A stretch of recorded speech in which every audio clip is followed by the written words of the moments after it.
and welcome one, welcome all to Season 4 of We Are Being Transformed. Here we explore liminal spaces and the contours of reality, the myriad of ways people interact with the world through the vehicles of ritual, cult, and lore. And today is kind of a landmark for me, a milestone. Way before the show ever started, and I was just kind of brainstorming the idea. This guest was like in my top 5. So I'm very excited to finally bring him to you. Been a great admirer of his work for years. So one and all, my esteemed audience, you're in for a major treat today. Our guest this morning is none other than Professor Jason BeDuhn. Dr. BeDuhn is Professor of Religious Studies at Northern Arizona State University. As I went to Texas State University. Sorry, I just had that. So I'm going to cut that part out. But Dr. BeDuhn is Professor of Religious Studies at Northern Arizona University. Professor BeDuhn's areas of research include ancient Christianities, Manichaeism, biblical studies, and religions of Western Asia and late antiquity. He is the author of numerous scholarly articles and books, including the First New Testament, Marcion Scriptural Canon, Truth and Translation, and the Manichaean Body in Discipline and Ritual, which is a seminal study that changed the landscape of Manichaean studies when first published in 2000. So Professor BeDuhn, thank you for joining the show. How are you? I'm great, and I hope I can live up to this honor. Oh, you'll be fine. You're talking to a crazy man with questionable internet access. That's so don't you don't have anything to live up to. So today we're discussing Manichaeism, and Manichaeism is a very interesting subject because it's a religion that we know up until very recently only through the eyes of people who were their detractors, whether that be heresiologists or people who are persecuting them. So before we kind of get into the evidence and the founder of the religion, can you give a brief definition of Manichaeism? Sure. Manichaeism is an extinct world religion with a dualist metaphysics underlying it. And it taught ritual and ethical techniques of coalescing and liberating light, which is a kind of root metaphor in the religion for all things positive. It's the essence of life, goodness, beauty. And Manichaeans taught and believed that light was mixed with darkness in this universe that we experience. And the goal was to re-separate light from darkness and bring it into a more perfected and happy condition. And so that's what Manichaeans were committed to doing in their religious life.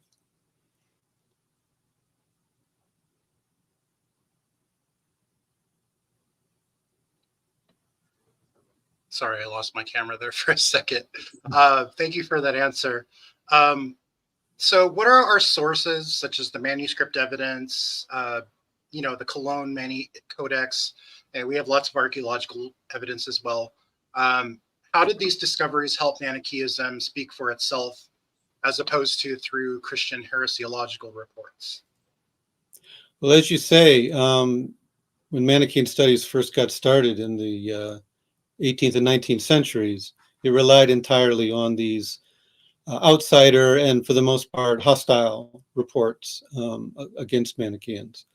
But 120 years ago, not that recently, but the ball started changing, started rolling in a different direction 120 years ago with a set of discoveries that have continued to be made and are still being made today. So I'll just give a nice sort of west to east survey of what we've got.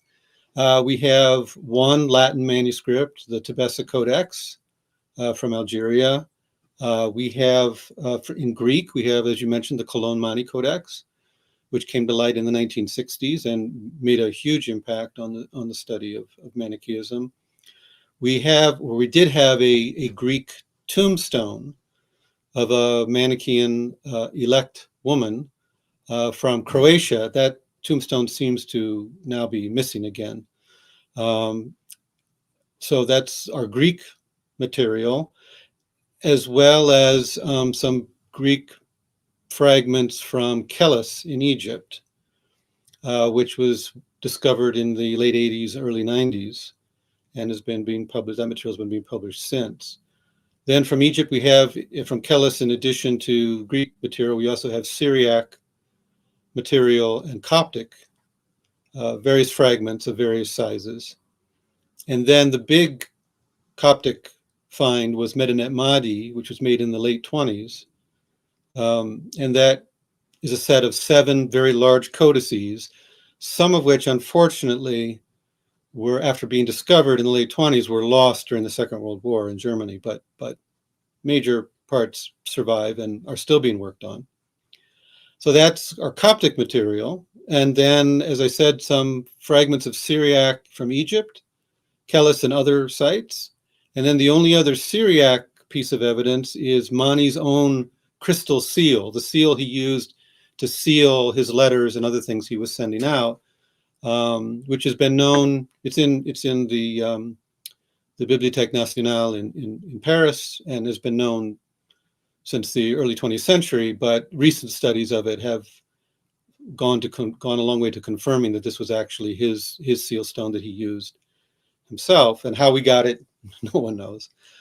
Then moving further east in Iranian material, we have one tiny bifolio of an Iranian manuscript, which was just recently identified and published by Mohammad Chokri Fumeshi, who works in Iran. And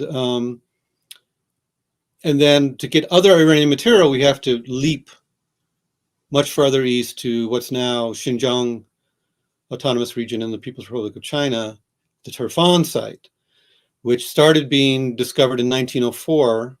And for the next 10 years, about 5,000 fragments of Manichaean manuscripts came out of that site in various Iranian languages, Middle Persian, Parthian, Sogdian, also Uyghur, Turkic, a few scraps of Chinese, one piece of Bactrian, all this alongside of Buddhist and many other religions represented in that material. And then farther east, in Gansu province of the People's Republic of China, at Dunhuang, the famous Cave 17, which so many Buddhist and other manuscripts came out of, included 14 pieces of Manichaean literature, including 5 substantial Manichaean Chinese manuscripts, also more Uyghur Turkic manuscripts from Dunhuang.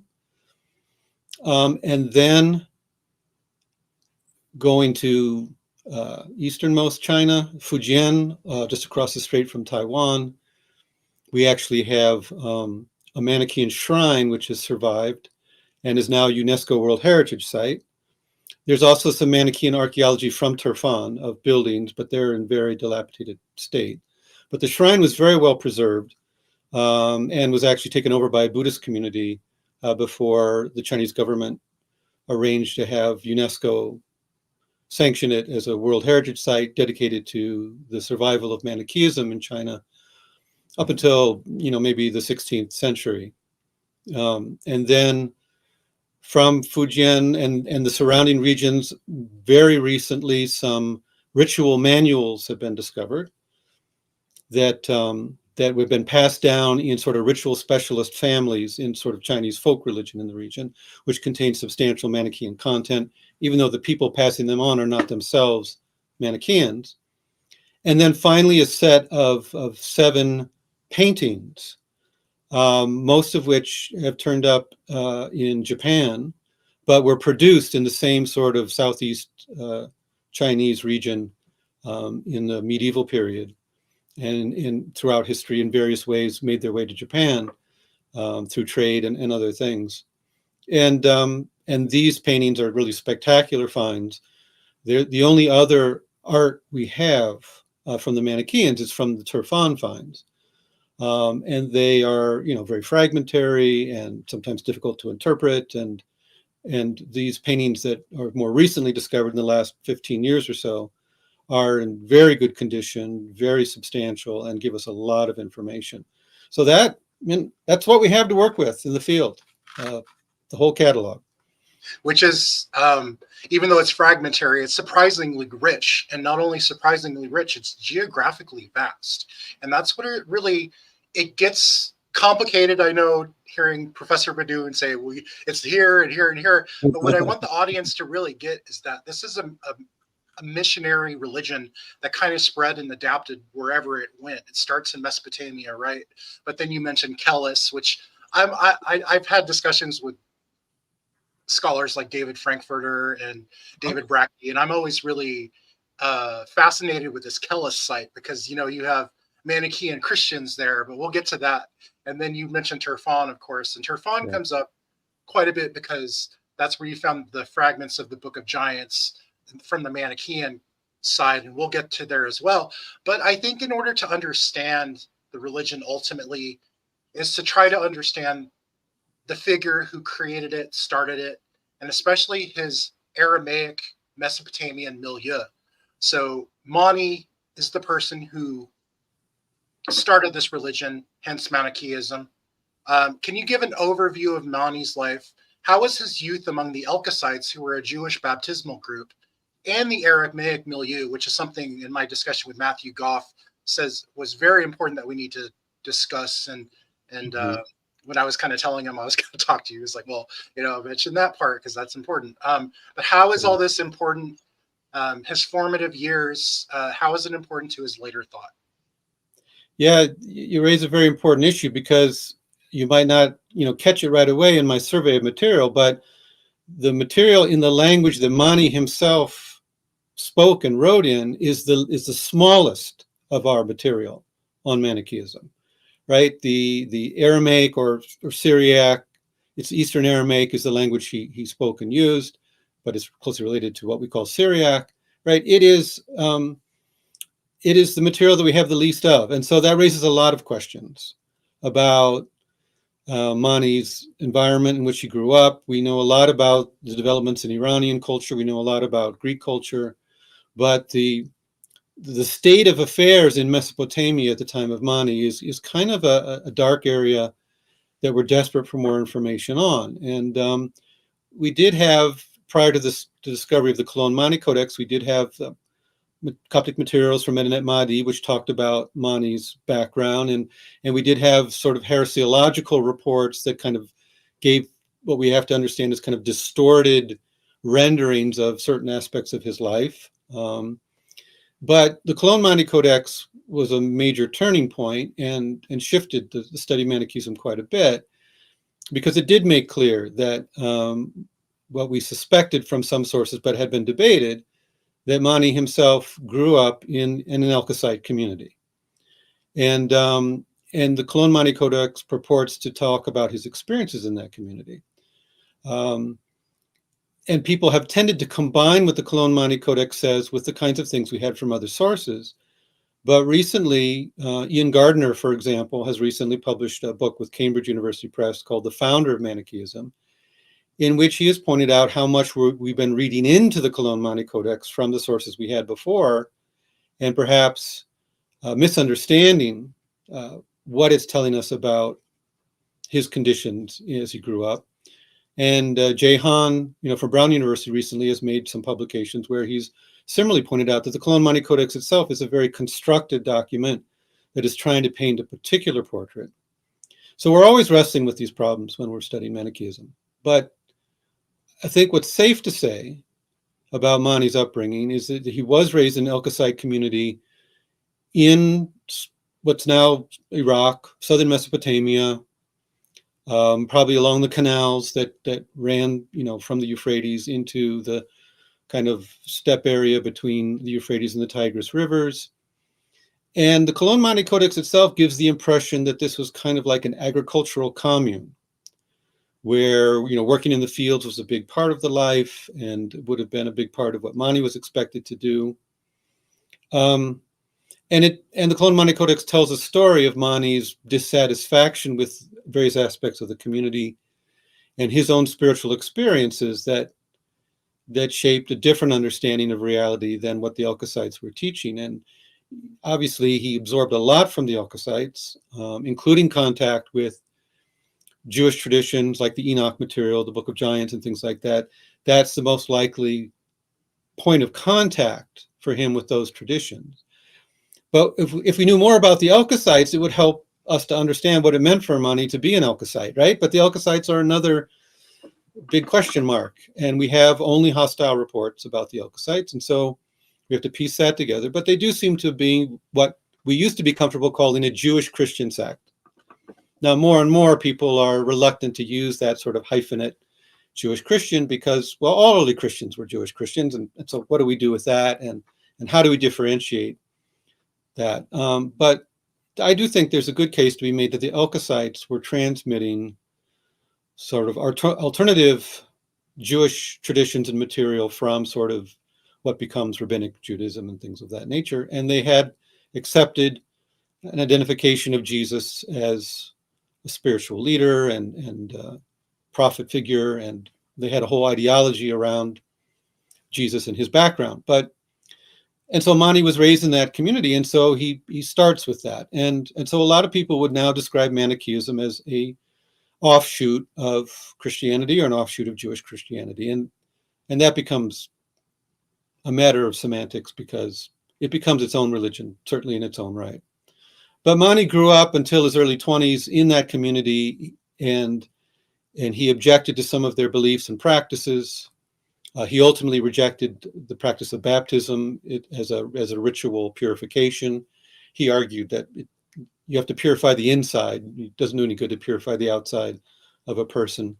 And in addition to that, we have to raise a question about this representation of the Elkosites as a kind of almost like an Amish type organization with these little agricultural communes popping around Mesopotamia, because somewhere, somehow, Mani clearly got a very high level of education.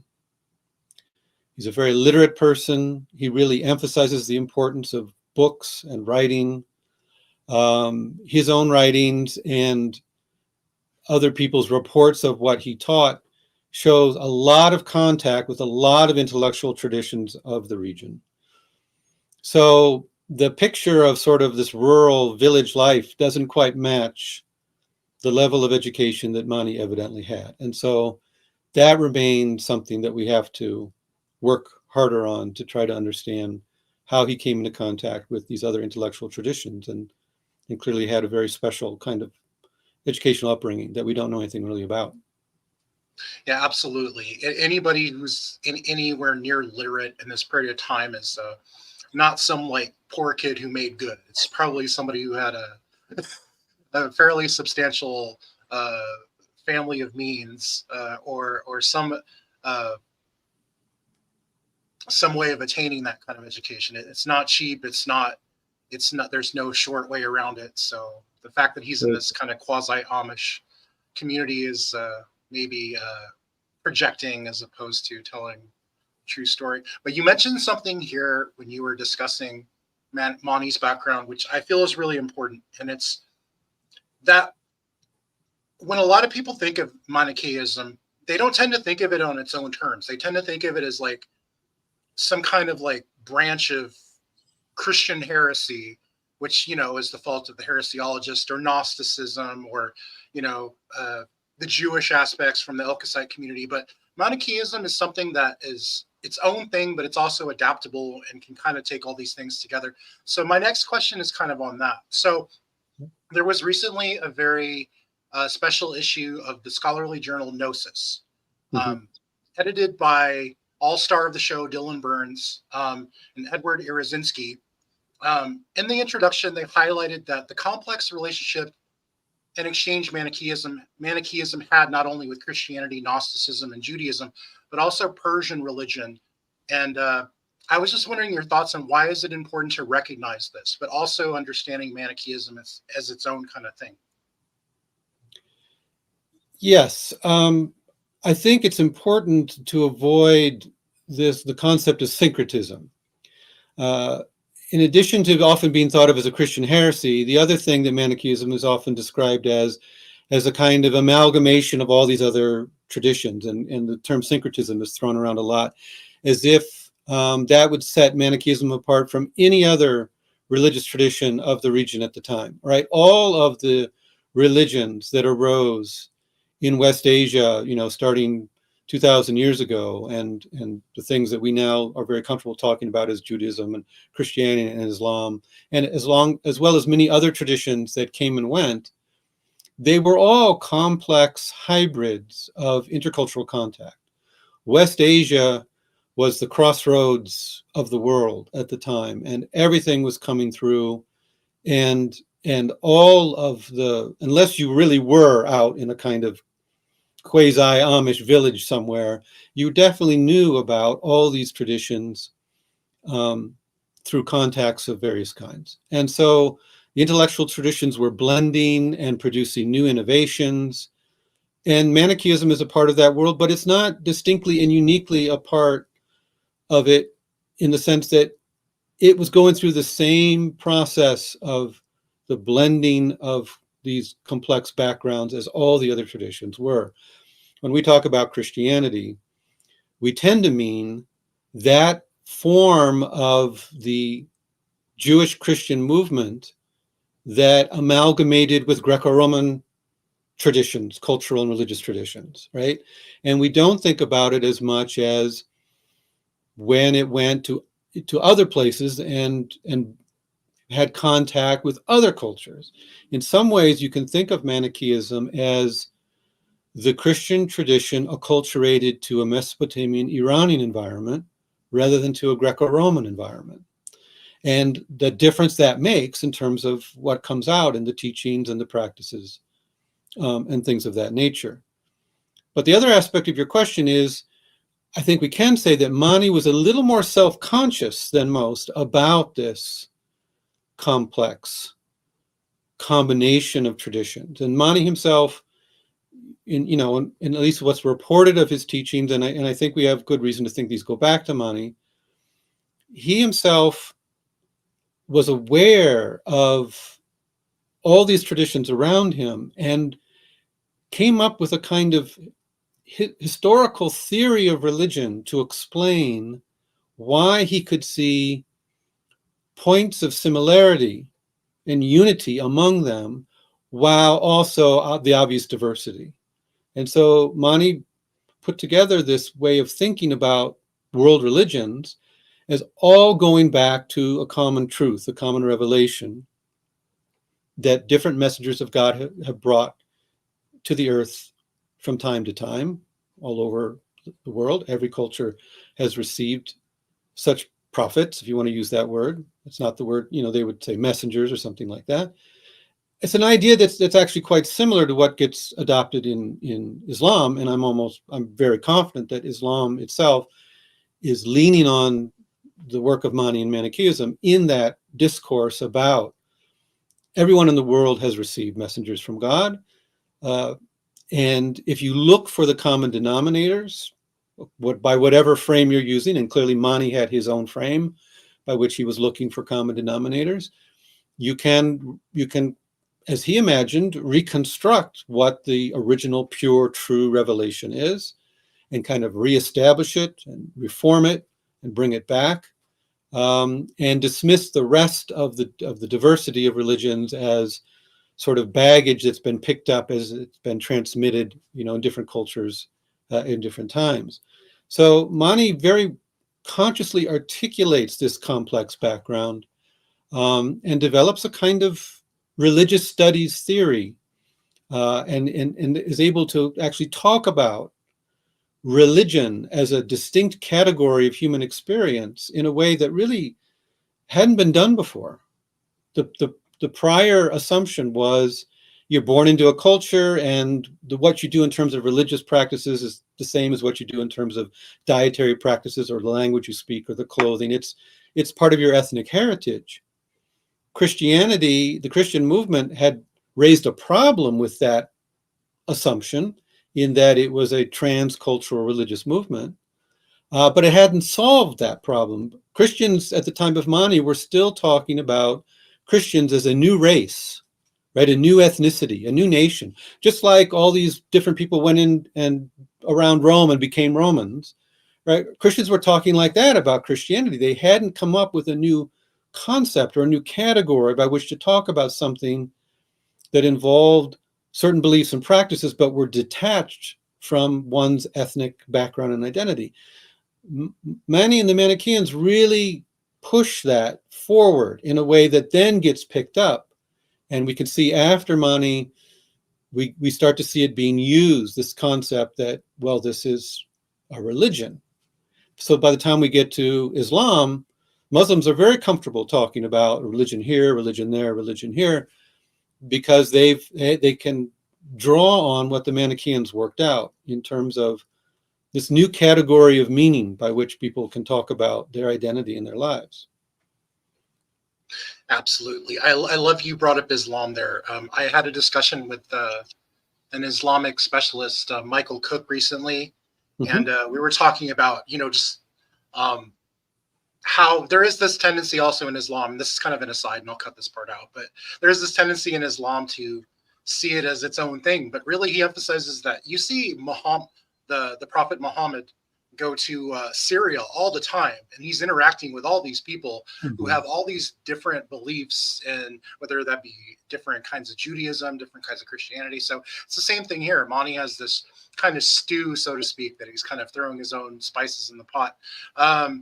But I want to get back to this complex exchange of cultural ideas for a bit, because nowhere for me is it more out there and more apparent than in the cosmogonic lore. So can you discuss Manichaean cosmogony, especially its indebtedness to Jewish lore? There is this wild account given by Theodore Borconai.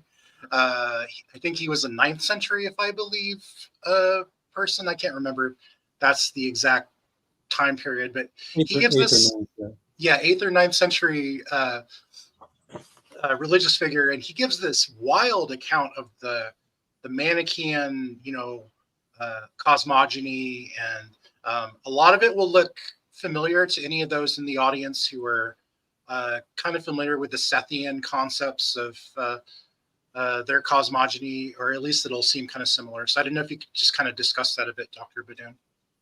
Sure. So Theodore Borconai is one of those sources we relied on very much before we had the Manichaean writings themselves, right? So he's a Christian bishop who wants it to sound wild, right? He wants the story to sound wild because he's trying to mock it. He's trying to ridicule it.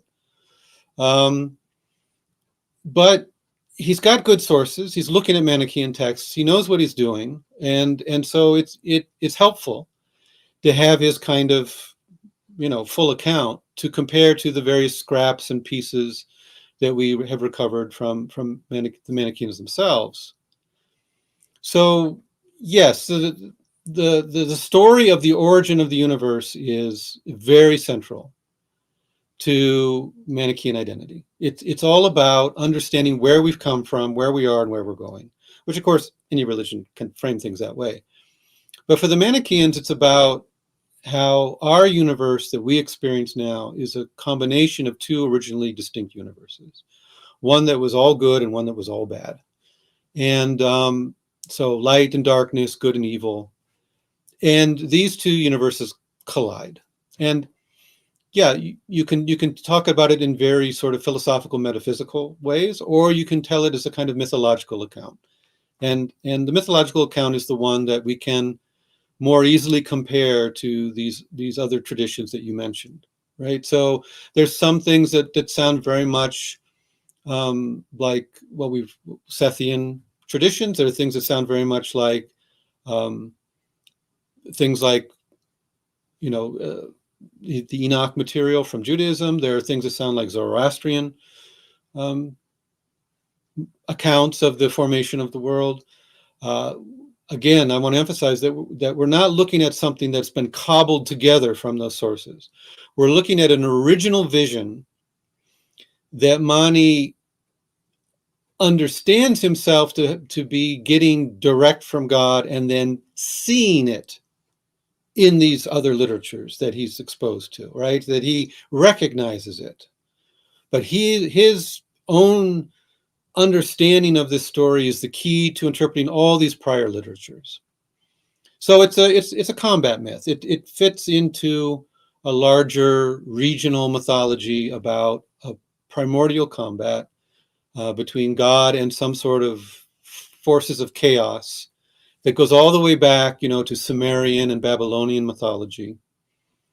And Mani's account actually owes quite a bit to that older Babylonian mythology, and that hasn't always been appreciated.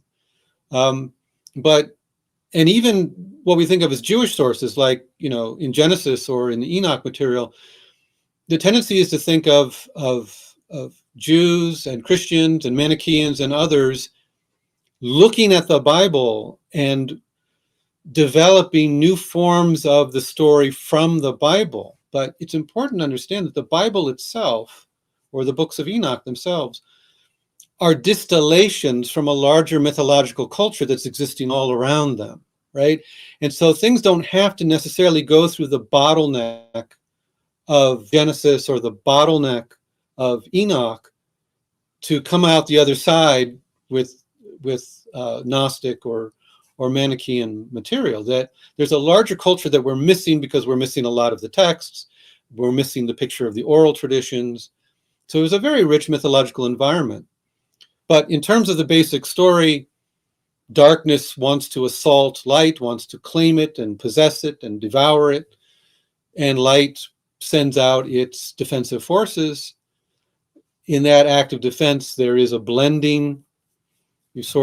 Because light is good, it's not in itself very well conceptualized as a user of force.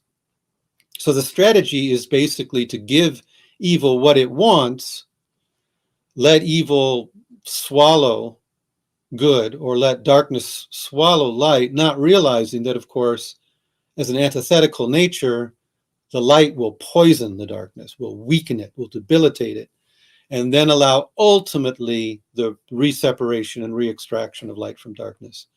And that's the goal, is to return things to their original state of purity and tranquility. And so it's a kind of martyrdom, it's a kind of self-sacrifice on the part of light to allow itself to be mixed with darkness and evil. And the experience we have of the world we live in is that everything is a mixture of light and darkness, of good and evil. That you can't single out things in your world in an easy way and say, well, that's bad, we should get rid of it. That's bad, we should destroy it. We have to wrestle with the problem that we ourselves are mixtures of good and evil. And therefore, we always have to question our own impulses and our own motives. And that's what I mentioned at the beginning, these sort of techniques, these ethical techniques and ritual techniques for scrutinizing our own thoughts and conduct and discerning what within us is the true us, the good us, the light or the soul in us, and how to keep at arm's length those things that happen inside of us that are coming out of darkness and evil. And so that's the ongoing struggle of the world we now live in that was created by this process. Now, I want to mention, because I don't think a lot of people fully appreciate this, it's been very easy to lump Manichaeism in with so-called Gnosticism. And because they have a similar sort of dark view of human experience in the world, but they're very different, right? Most Gnostic systems are actually not dualistic, right? They're mostly monistic, in which there's kind of a devolution from a perfect state to an imperfect state. Manichaeism is a real dualism. Things start out with two different essential natures. But even more importantly, in the various groups that have been called Gnostic, it's typical to have the world itself created and managed by bad forces, or, very imperfect, devolved forces. That's not the case in Manichaeism, right? The forces of good and light actually construct the world out of this mixture, actually set it up as a realm in which the process of purification can happen. And there's a huge natural process of purifying good from evil and light from darkness that goes on all around us that doesn't require anything from us. Nature itself is a kind of purification machine that is doing this all the time. So when we talk about, evil creation or bad creation, For Manichaeans, the world itself is set up very well, and it's set up to do what it needs to do. The weak point in all of creation for Manichaeans is the human being. Human beings were the one thing that were created by evil forces to try to forestall and prevent this purification and liberation. And it's human action in the world that does the most to block the progress of the universe. And so that's a very interesting sort of, turning the gaze back on ourselves as the most flawed of all of creation. And therefore we're the linchpin where the battle is most fought inside each and every one of us. And therefore the outcome of the whole battle depends on how well humans, respond to what Manichaeism teaches, to recognize what their true self is and their true interests are, against all these conflicting impulses that rattle around in our head, these very self-serving and selfish and destructive forces that Manichaeans say is not the real us. So that's where our lived experience comes into the myth, comes into the story at the very end, and that's where the battle is now being waged. And then the myth goes on to say what's going to happen in the end, which is a very optimistic view that humans will shape up and we will succeed in this liberation process, and we will get a perfect universe at the end of it all. And that's a great segue. I'm glad you brought up the strange dichotomous kind of place that human beings have in this world. You read this myth, and literally Adam and Eve are born from I believe it's the sons of the king of darkness. Like, there's so many emanations of all these characters. It's almost like a Voltron like episode. Everybody keeps emanating different different things, but yeah, the abortions are eaten or something, and then Adam and Eve are born from, like, the main son of the Prince of Darkness and his wife bear Adam and Eve. Yes, it's a colorful story. Yeah, it involves. I can see why it would capture the imagination. And people who were opposed to the Manichaeans love to ridicule it as a story, but again, any myth, as colorful as it is, has points to make. And you're right that there is this, there's the original forces of evil that are defeated, but then various offspring come out of them and become animals, and then animals sort of get together and swap DNA, and ultimately humans come out of it. And but these generations between the original forces of evil and the creators of humans, these generations are important because all these generations are products of mixture. So even the bad creators of human beings are not 100% pure evil, right? They are complex beings who might not be working in their own selfish interests because they have other things mixed in them that are pushing them to do things unconsciously that ultimately are going to be good. So human beings are formed, we're told in the Manichaean myth, that human beings are formed in the image of goodness because the evil forces want to imitate this beautiful vision of goodness they see above them. And so the human form is a beautiful form, we're told, but obviously we're stuffed full of these bad impulses that make us these destructive things in life. But that's absolutely. Yeah. And that's what I got ultimately out of the myth. Like, I love all the sections of, like, I believe it's the most high luminous human creates the 5 suns, and those are his armor. It's like so awesome. But, like, at the same time, what I really got out of the cosmogonic myth, the cosmogony of the Manichaeans, is that it's all about darkness and light mixing and the consequences of this, whether it be an upward or a downward mix. And then that's where the Manichaean structure and ritual comes in. And this is something you really touched upon and changed the game back in 2000 with your book, The Manichaean Body.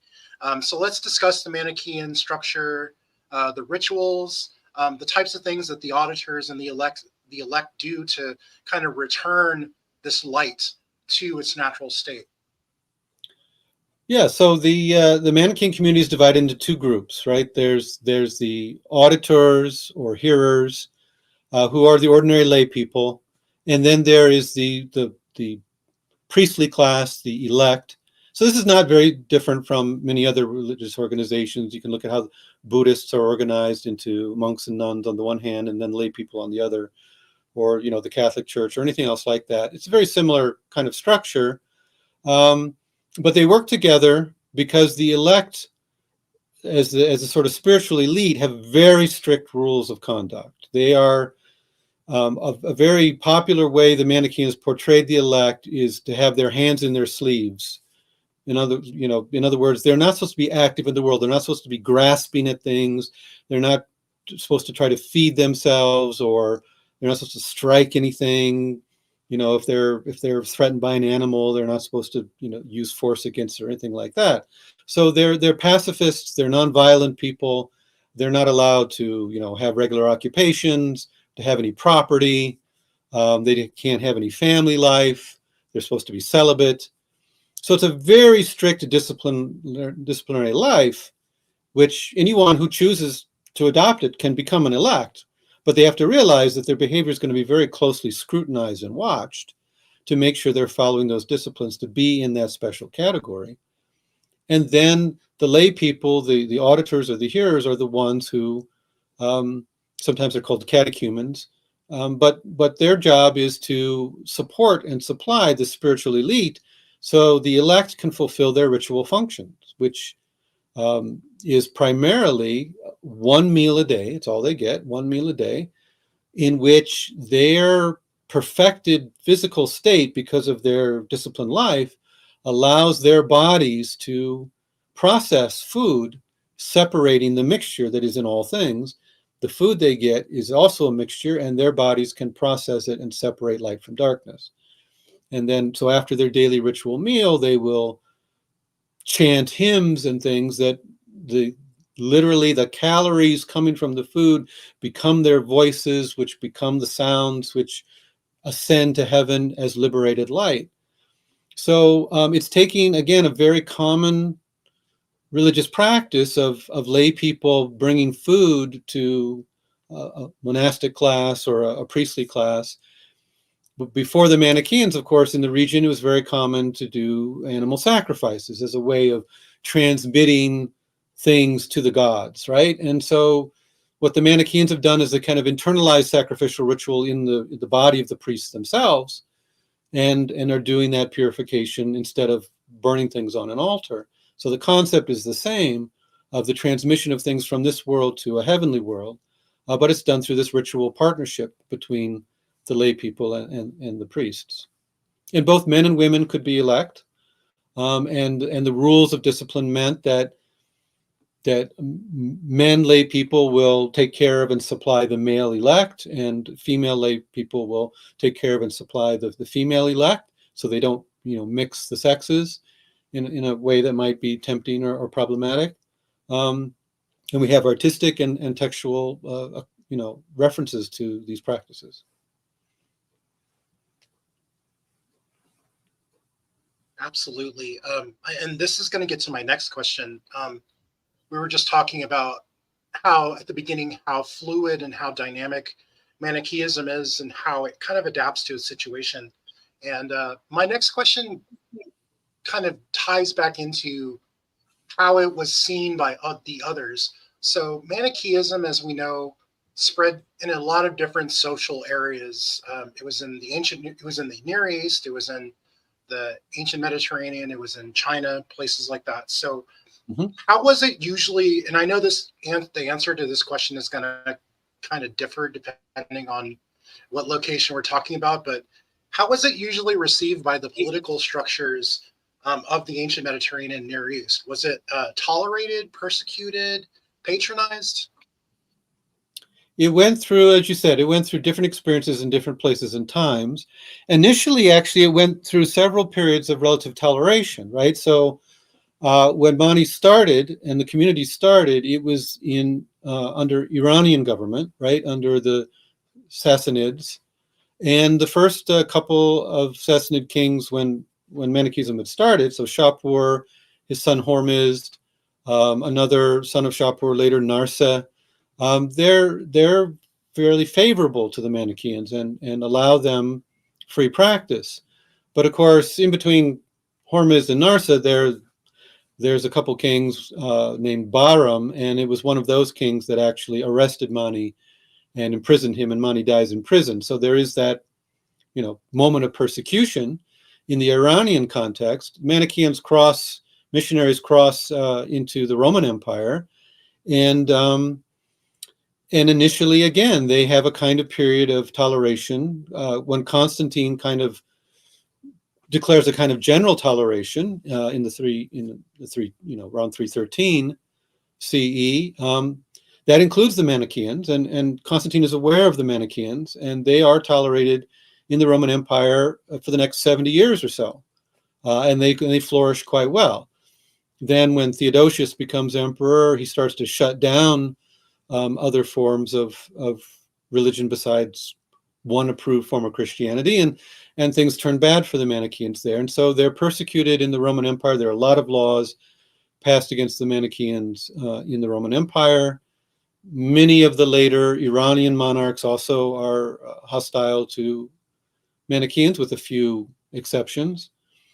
When the Muslims come in and take control of the Middle East, the Umayyads initially have a kind of general toleration, particularly of things that they perceive as peoples of the book, and the Manichaeans have a claim to fall into that category. And so the Umayyads are quite tolerant of the Manichaeans, and we're told that when the Abbasids then come in about 100 years later and overthrow the Umayyads, the Abbasids are kind of taken aback by how well the Manichaeans are doing, and they decide that their more strict interpretation of how the government is going to be allied with Islam means that they're going to suppress Manichaeism. So right around 750, when things are shutting down for the Manichaeans in the Middle East because of the Abbasid policy that's hostile to the Manichaeans, coincidentally, they're having a run of luck in Central Asia when their religion is adopted by the king of the Uyghur steppe empire, Bughul Khan. And Bughul Khan then encourages at least the ruling elites of the Uyghurs to become Manichaeans. And so there's a kind of renaissance of Manichaeism in Central Asia under Uyghur patronage and protection. And that's where that's where the Turfan material comes from. It comes from Uyghur patronage and support that lasts for several hundred years. And for a while, shortly after Manichaeism becomes kind of the state religion of the Uyghur Empire, the Uyghurs are in a position to kind of dominate China for a little under 100 years. They prop up the Tang dynasty in China at a crucial point where it looked like it was about to fall, and they continue to support the Tang state in China with Uyghur garrisons posted throughout China. And of course, every Uyghur garrison needs its own sort of local Manichaean establishment to help them have their religious services and so on. So they get China to adopt a toleration policy towards the Manichaeans for the whole period when the Uyghurs and the Tang are kind of an allied partnership. But then climate disasters and things caused the Uyghur steppe empire to collapse. The Uyghurs formed various successor states that still support Manichaeism, but the Chinese government then takes the opportunity to crack down on Manichaeism and suppress it. But some Manichaean leaders flee to Fujian on the sort of southeast coast, which is not as directly controlled by the center as the rest of China at this time, and they find a kind of bubble of freedom down there to regroup and survive down there as part of the many colored popular religions of China in the sort of late medieval period, with various times when they sort of resurface from being underground under periods of more toleration, and then when things start to be suppressed again, they kind of go underground. And so China is the place where we have the last traces of living Manichaean communities. Like I said, probably around the 16th century, Manichaeism seems to be starting to dissolve and lose its distinct identity as a community at that time. So very checkered history. Usually the story ends, wherever location you're looking at, the story usually ends with the state choosing to ally itself with some other religion, not the Manichaeans, and therefore the Manichaeans are the losers in terms of persecution. And that becomes the sort of final chapter in each region of how Manichaeism eventually disappears. And Professor BeDuhn, I know that I didn't put this in the agenda, but when you were speaking there, it really brought to mind, in a few other interviews I've listened to you, conduct, you have discussed this concept of the Manichaeans going underground and adapting to their environment, almost going incognito in a way, trying to go along with, because a lot of these archaeological remains that we find, these are like in people's personal houses and families and things like that. And it seems like at certain times, Manichaeism kind of became a chameleon and adapted almost like a crypto stance, like who they were. Like they were like crypto Manichaeans within this other type of outward manifestation of religion. So I didn't know if you could possibly discuss that a bit. That's a great topic to bring up. Yeah, it is a strategy of adjusting to whatever the current climate is, and being Christians to the Christians, and being Muslims to the Muslims, and being Buddhists to the Buddhists, and communicating their message in a way that's going to be comfortable and familiar to that culture and that religious community. And that was a missionary strategy from the start. If you go into a new region, you say, I want to tell you how our religion is a lot like the religion you already believe in, but there are some important differences that we need to clue you in on. And so that was a missionary strategy from the start.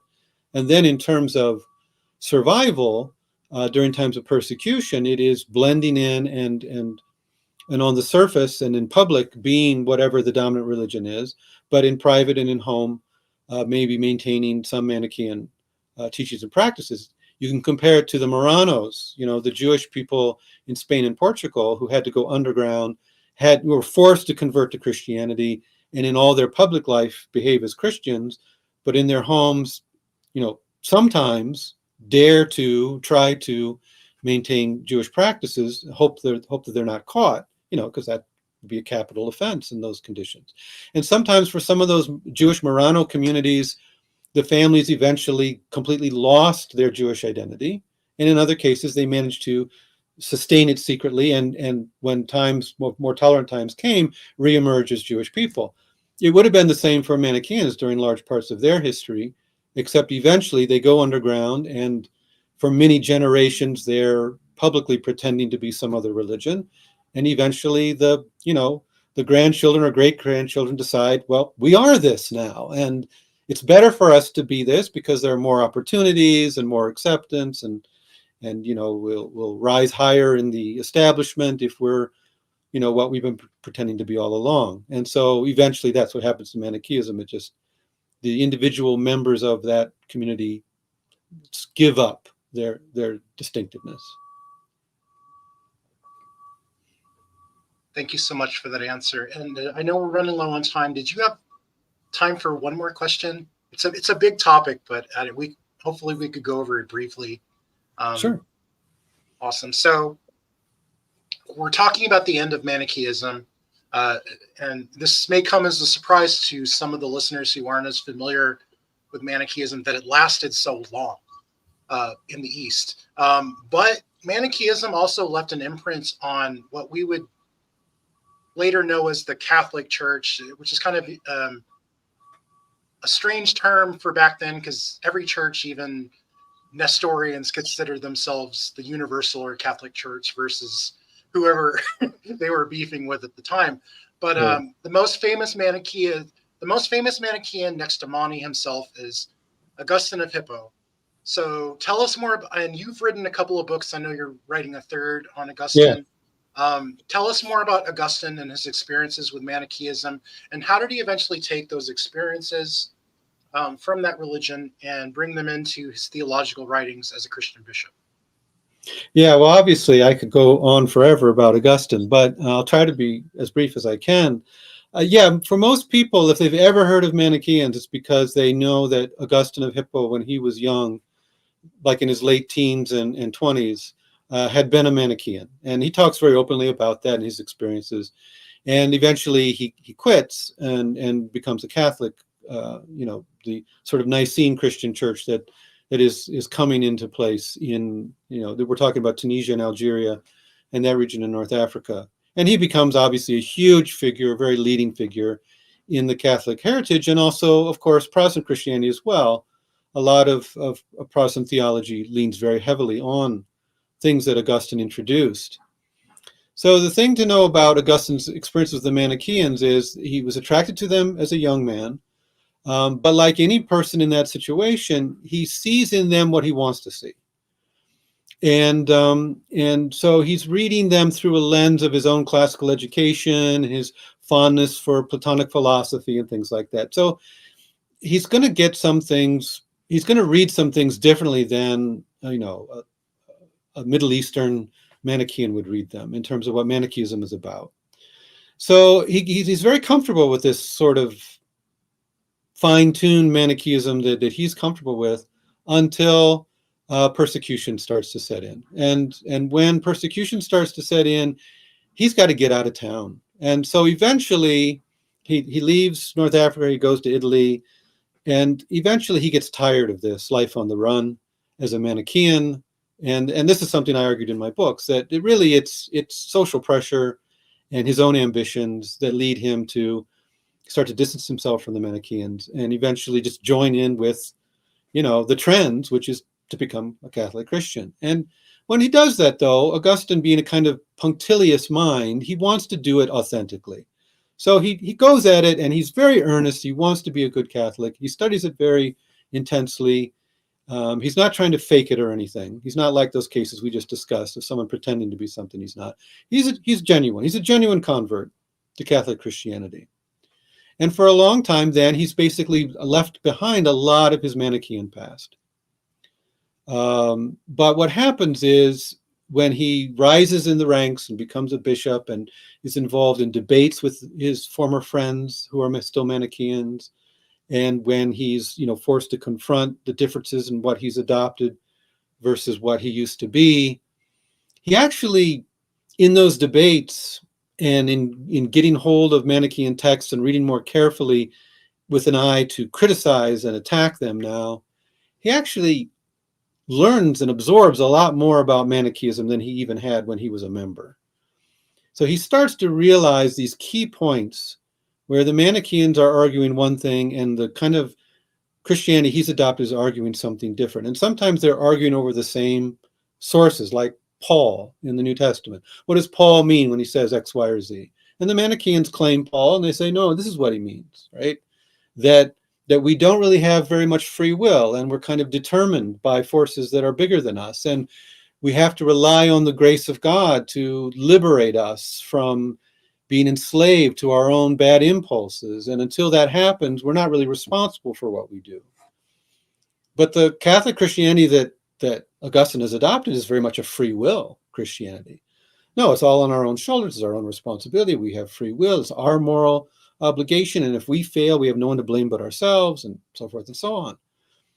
So what happens as these debates go along is that Augustine, who's now earnestly a Catholic Christian, starts to look at what the Manichaeans are saying about things Paul says, and he's beginning to think in the back of his mind, they're right. This is what Paul means. But Paul certainly doesn't mean Manichaeism, but they're right about these things about human nature and a debilitated human will and how we need the grace of God. We can't do it ourselves. So he starts to adopt the Manichaean readings of Paul, trying to separate those from the rest of Manichaeism and kind of convince his fellow Catholics that this sort of free will Christianity is not really what Paul and other biblical sources say.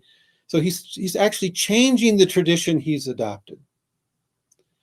And a lot of his contemporaries see this happening and call him out on it. So we think of Augustine as this big giant, but in his own lifetime, he was a very embattled figure with a lot of people saying, you're innovating, you're changing You're changing what Christianity teaches, and we recognize the way you're changing it, and you're making it sound more like Manichaeism. So he was a very embattled figure had to deal with a lot of this, but eventually some of his rereadings of the sources of the Christian tradition stick.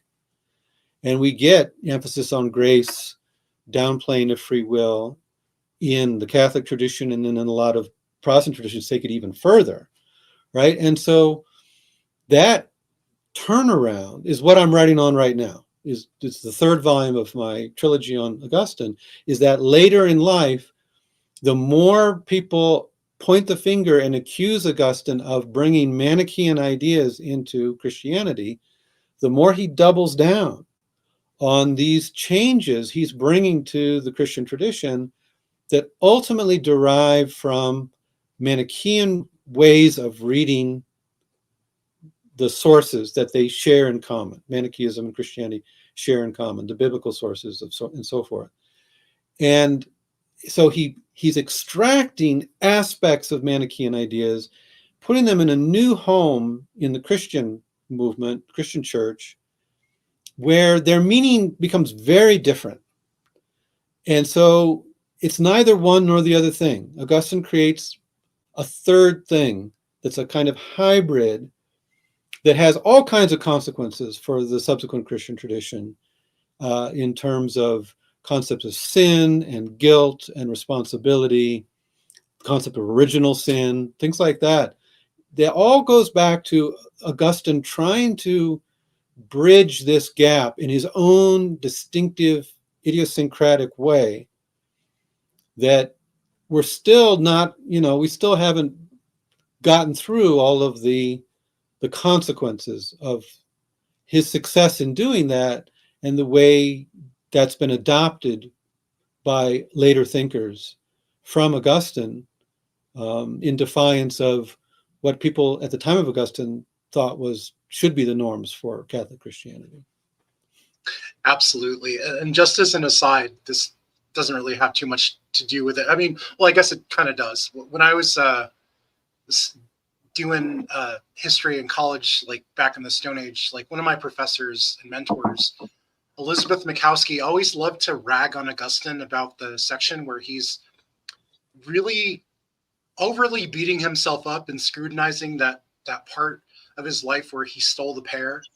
And like we're always like joking about why he stole the pear and why it's such a big deal. And now reading your work, it's almost like you could see Augustine taking that scrutiny and reflection from the Manichaean kind of ritual and structure in a way, like just how much they emphasize the contemplation and just why he's so hung up on this pear. But that's an aside. But yeah. No, that's actually that is not an aside. That is right to the point.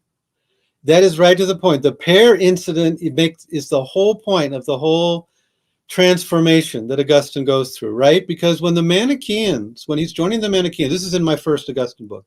When he's first joining the Manichaeans, they're asking him, go back over your life and think about times when you did bad things and you can't explain why you did them. And so he comes up with the pear story, which, you and I think, yeah, okay, you're a kid, you do something like steal someone's pears off their tree. How bad is that really? Right? And for the Manichaeans, him remembering that story, they're saying, look, when that happens, when you do something bad, when you do something cruel and you can't explain it, that's not really you.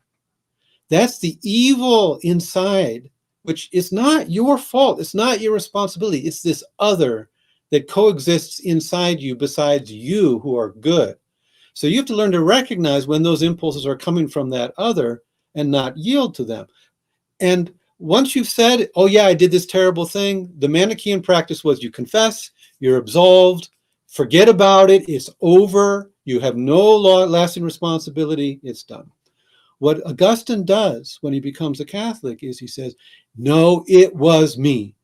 I can't explain it, I can't account for it, I can't tell you my motives, I can't tell you the secret of why I did it, but I have to take responsibility. It was me who did it, and therefore I am bad. I am bad to my core, I am bad in my essence, and only God can rescue me from my inherent badness. And the Manichaeans would just say, that's awful. That's not what we're saying at all, right? No, you are not bad, but yes, you're vulnerable to bad impulses. But for Augustine, it becomes this mea culpa that colors the whole rest of the history of Christianity. And I think it is a consequence that we need to think about. Was Augustine right to reinterpret it that way? Or is that something that, later generations might say, maybe we need to be a little nicer to ourselves and not be so self-condemning about very small little things like that. Absolutely. Well, Professor BeDuhn, I know I got to let you go, but if there's anything you want to plug or any work you're working on that you want to emphasize here before we go, please feel free to use this time. I would just say there's going to be another issue from the Gnosis Journal that's going to follow the same theme as the one you mentioned, and I will have a contribution in there. And we're seeing more and more young scholars come into the field. It's an exciting time for Manichaean studies. And as the conversation you've led here today shows, there's a lot of work to be done and a lot of new discoveries that are constantly being made, and it's an exciting time for the field. Excellent. Yes, everybody go check out Professor BeDuhn's work. I know some of it is pricey, on the pricier side, and if you don't want to pay $150 for the Manichaean body, you can get it on Kindle. But I actually did put a pin in the live chat, a book that I think a lot of my audience would be interested on, your work on Marcion and his canon. So there is a book, the First New Testament, that I pinned up there. It's affordable, it's accessible, and I know a lot of people are really into Marcion nowadays. So if you want to check that out, feel free. It's a great book. Manichaean stuff is in the description of the video. So check that out. It's seminal work. It's work I've been a great admirer of for years. And Dr. BeDuhn, I just want to emphasize that I really do appreciate you taking the time. I know I've been bugging you a long time for this, so I'm glad that it finally happened, and this has been a fantastic discussion. So I appreciate it. It's been a pleasure. I really enjoyed it. Thank you so much.